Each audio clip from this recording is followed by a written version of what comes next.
Assalamu alaikum, namaste, hotep, shalom alaikum, peace. This is Tracy Lene Muhammad on my way to teach the yoga class for adults. Just finished teaching a yoga class for children, and I'm so touched right now. A lot of the children are here for the summertime, visiting grandparents or parents because they're divorced and one lives in a different state. This is beautiful little girl that comes every year from Texas, and this is the third year that I've gotten to see her. And every year, I started seeing her when she was 4, and now she's 7. And from 4, she just put herself in my heart. And every time she leaves, she gets sad. But this every year. Last year, I didn't get to see her before she left because when she was leaving, I was in Atlanta, so I didn't get to see her. But this year, today was her last day at the gym and in Virginia, and she boo-hooed when that yoga class finished. And it caught me so off guard because it was that the snot tears, let me know that I touched that little girl's life, and it's important to me.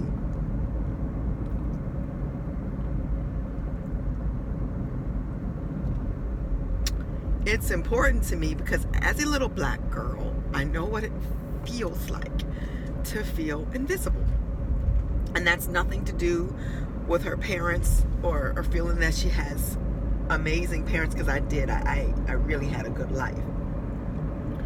But we cannot pretend like this world isn't set up in such a way to hate a black woman and to make her feel like she's nothing. So here I have this opportunity in the life of this beautiful little black girl to inspire her and to make her feel like I didn't get to feel outside of sometimes my mom. But because my mother had challenges with showing affection, sometimes I didn't get it from there. So I think that's why I'm overly affectionate in life. I think we either become exactly as our parents were in every aspect, or in those aspects that we're lacking, or we go all the way to the other end. And when it comes to children, I go all the way to the other end. And I don't care about the color of children. I'm speaking specifically about this little girl because there is something in her that touched my heart, and I knew that she not only appreciated the yoga and the love and the attention that I tried my best to give her very authentically, all of them, but seeing her boohoo like that and just like cry hard. I couldn't leave, but I had to go because I got a 10:45 yoga class at the other location. And so I couldn't stay there, but I wanted to stay there and I wanted to just hold her. So what I did is I have a bracelet that was given to me by one of my tribe sisters that I love that bracelet. I love the bracelet. And it says she believed she could, so she did. And I'm going to call Sawan and tell her that I gave that bracelet to that little girl and gave her the speech that I wish somebody had given me at 7. About how spectacular and amazing and how wonderful I am, and that no matter what this world tries to tell you, you are a beautiful black girl and you got that magic. You got the touch. You are the Midas touch. You began civilization and it ain't gonna get right until it respects you. That's right. That's what I told her, because that's the goddamn truth. Until civilization respects the black woman, the beginning, this ain't gonna work. This ain't gonna work. Now, I'm of the mind that the universe was created by a she because it gave birth to all these things, and only women can give birth. And I'm not debating with anybody. I don't need to. I believe Divine Mother started all of this, and Divine Mother is all up in this, and I submit to Divine Mother. I know that she's given the power to each of us, and there's some men who have taken that power and really ran with it and used it for good, like Master Fard Muhammad and Jesus and Elijah and the Minister Farrakhan and many other, and Buddha, many. Many, many, many. So I honor that. But make no mistake about it, the beginning was a woman in my mind, and for me, period. So I'm real high now. I'm so high right now, it might be illegal. I'm fitting to get arrested. I'm so high. Okay, that's not true. I'm not fitting to get arrested, but I am very, very high. I'm high because, not pridefully high, but I touched that little black girl's life, and it will never be the same. So I wanted to tell you, whoever's listening, you have the opportunity to be in the lives of children. Touch them in a great way. Don't hurt those children. Don't you dare look at them funny or act like they're on your nerve. You're on the plane and the child is crying. Shut the hell up. You shut up. Let the child cry. Maybe the altitude is too much for him. But you can just sit down somewhere and, I'm not angry. So it's coming out angry, but I'm not angry. But I was on a flight not too long ago coming from Barbados, and there was a little baby on there. The baby was crying a lot. And the woman beside him was acting like it was the end of the world, that the baby was crying. But what I did is I decided that this was beautiful noise, because this is new life crying out because a need hasn't been met. And I'm 51 and I cry out when my needs haven't been met. Today is a full moon, and it's an opportunity for you to get the stuff out of the way that's blocking your needs being met, because we are the ones that are going to get it done. You are the creator of your life in terms of what's going to happen while you're here. You didn't bring yourself here altogether. Now that's a whole nother subject, because I do believe that we decide on the circumstances of our birth. We choose our parents. We do all of that, and then we come here with the intent to do whatever it is we said on the other side we were going to do. But so I'm back to being really high and feeling really good. And I gave her that bracelet, and giving her the bracelet, and then she just cried even more because I had to tighten it up on her wrist.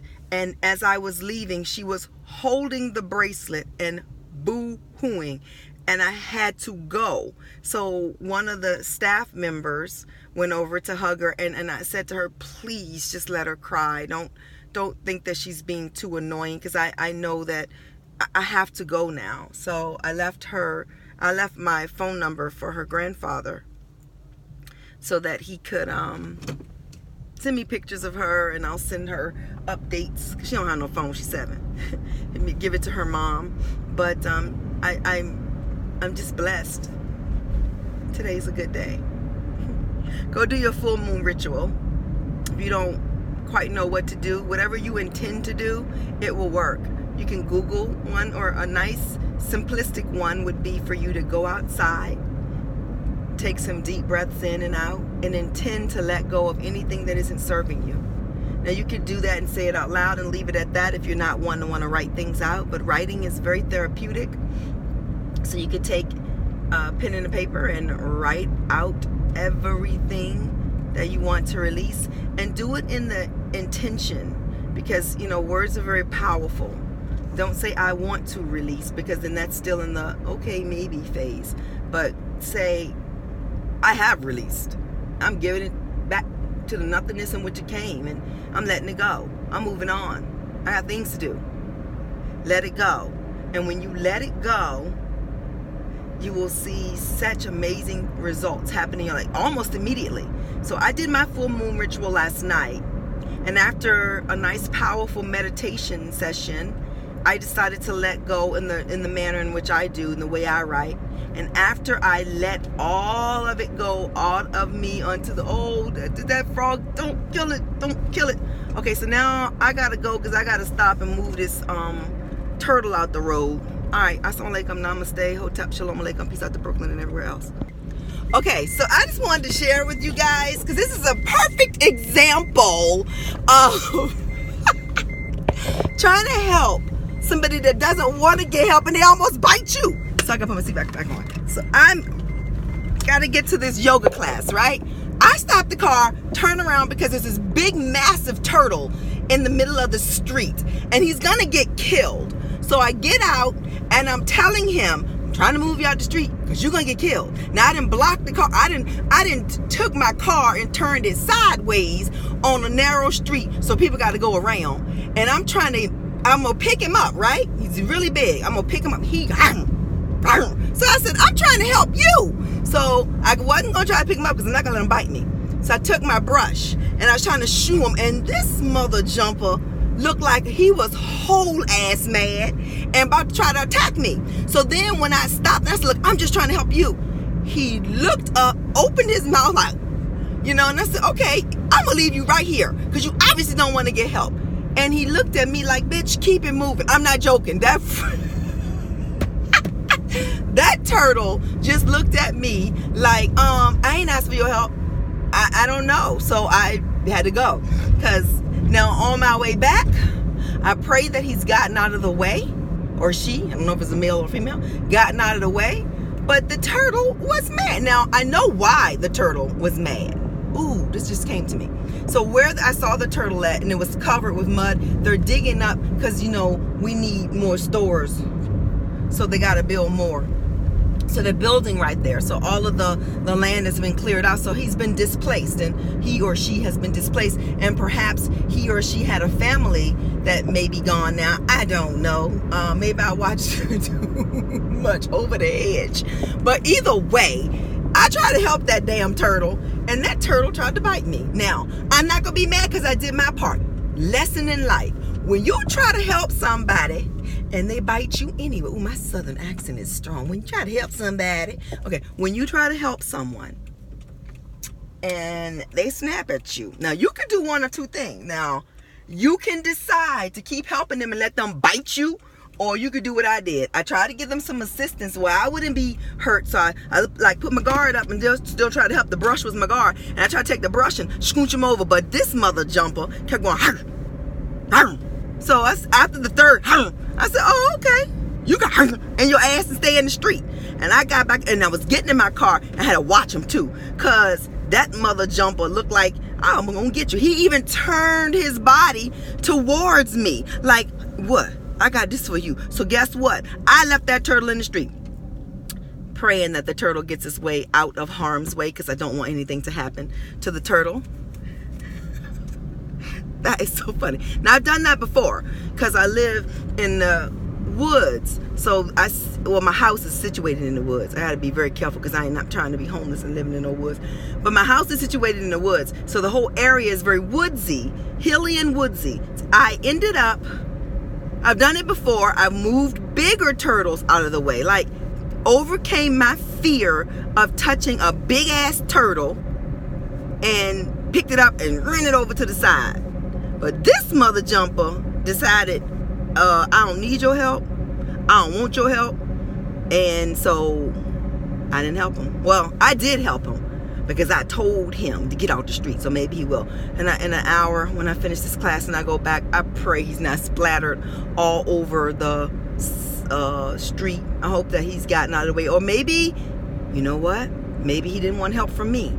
Maybe somebody else will be able to come along and help the turtle and help him to get out of the street. And that may resonate more with him than me. So the lesson for me is I extended my help even when I was being snapped at.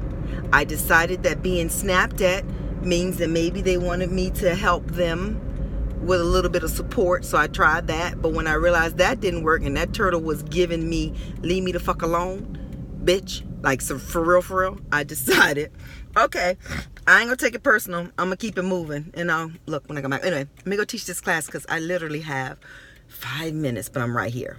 Assalamu alaikum, namaste, hotep, shalom alaikum, peace out to Brooklyn and everywhere else.